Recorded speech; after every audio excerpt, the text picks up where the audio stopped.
ప్రియమైన దేవుని పిల్లలారా, ప్రభువైన యేసుక్రీస్తు నామంలో మీకు నా వందనములు. మన జీవితంలో చాలాసార్లు మనం బలహీనులమని అనుకుంటాం. సమస్యలు, రోగాలు, ఆత్మీయ పోరాటాలు మనల్ని భయపెడతాయి.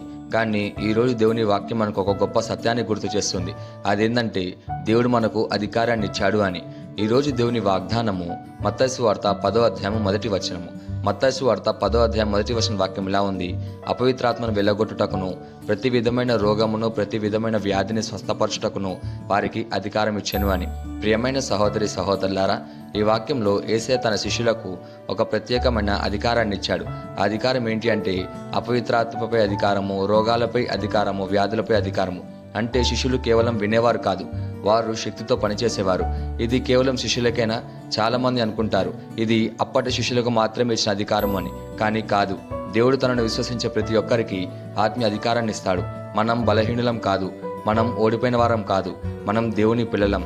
ఈ అధికారము మన శక్తి వల్ల కాదు, దేవునితో ఉన్న సంబంధం వల్ల వస్తుంది. ప్రార్థన లేకుండా, విశ్వాసం లేకుండా, పరిశుద్ధ జీవితం లేకుండా ఈ అధికారం పనిచేయదు. దీనికి ఒక గొప్ప ఉదాహరణ శిష్యుల సేవలో. యేసయ్య తన 12 మంది శిష్యులను పిలిచిన తర్వాత ఆయన వారికి కేవలం బోధ మాత్రం చేయలేదు, శక్తి మరియు అధికారాన్ని కూడా ఇచ్చాడు. ఆ తర్వాత ఆయన వారిని ఇలా పంపించాడు: గ్రామాలకు, పట్టణాలకు, ఇజ్రాయెల్ ప్రజల దగ్గరికి వెళ్ళి వారికి చెప్పిన పని ఏంటి అంటే దేవుని రాజ్యం సమీపించిందని ప్రకటించండి, రోగాలను స్వస్థపరచండి, కుష్ఠరోగులను శుద్ధి చేయండి, అపవిత్రాత్మను వెళ్ళగొట్టండి అని. వారు వెళ్ళినప్పుడు ఏం జరిగిందంటే శిష్యులు విశ్వాసంతో ముందుకు వెళ్ళారు. వారు తమ శక్తితో కాదు, యేసయ్య నామంలో పనిచేశారు.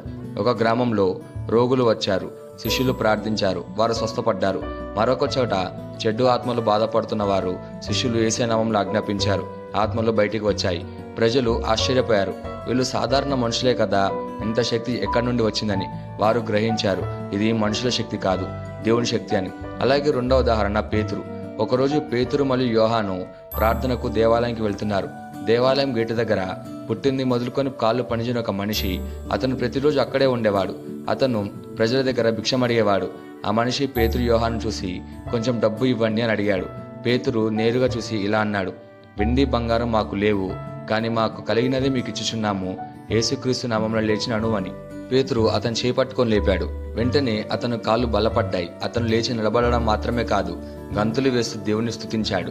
ప్రజలు అతన్ని గుర్తించి ఇతనే కదా భిక్షం అడిగేవాడు, ఇప్పుడు ఎలా నడుస్తున్నాడు అని వారు ఆశ్చర్యంతో నిండిపోయారు. పేతురు వెంటనే ఇలా అన్నాడు: ఇది మా శక్తి వల్ల కాదు, ఇది యేసయ్య నామంలో జరిగింది అని. మూడవ ఉదాహరణగా పౌలు జీవితంలో కూడా దేవుడు అద్భుతంగా పనిచేశాడు. ఒక అమ్మాయి దుష్టాత్మతో బాధపడుతుంది, జ్యోతిష్యం చెప్పేది, తన యజమానులకు డబ్బు సంపాదించేది. ఆమె పౌలు వెనుక తిరుగుతూ అరుస్తుంది. పౌలు ఒకరోజు తిరిగి ఇలా అన్నాడు: యేసుక్రీస్తు నామమున ఆ ఆత్మ బయటికి రమ్ము అని. వెంటనే ఆ దుష్టాత్మ బయటికి వెళ్ళింది. అలాగే పౌలు ఎఫెసు పట్టణం ఉన్నప్పుడు అతని చేతి రుమాలు, వస్త్రములు రోగుల దగ్గరకు తీసుకెళ్లేవారు. అప్పుడు రోగాలు స్వస్థపడేవారు, చెడ్డు ఆత్మలు బయటికి వచ్చాయి. ఇది ఎంత గొప్ప శక్తి!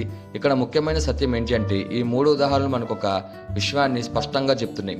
పేతురు కాదు, పౌలు కాదు, శిష్యులు కాదు, ఇదంతా దేవుని శక్తి వల్ల జరిగిందని. దేవుడు సాధారణ మనుషులను ఉపయోగిస్తాడు.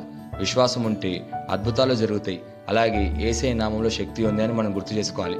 ఈ వాగ్దానాన్ని మన జీవితానికి ఎలా తీసుకోవాలంటే మొదటిగా మన గుర్తింపు తెలుసుకోవాలి.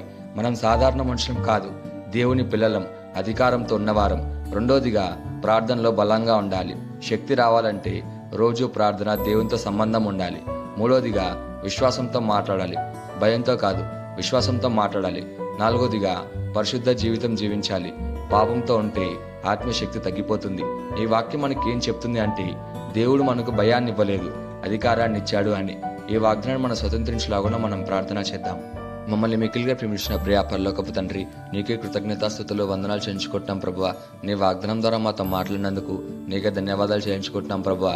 ఈరోజు నీ వాక్యం ద్వారా మాకు ఇచ్చిన అధికారాన్ని గుర్తు చేసినందుకు నీకే కృతజ్ఞతలు చెల్లించుకుంటున్నాం ప్రభువా. మేము బలహీనంగా కాకుండా నీ శక్తులు నడిచే జీవితాన్ని జీవించడానికి మాకు సహాయం చేయండి తండ్రి.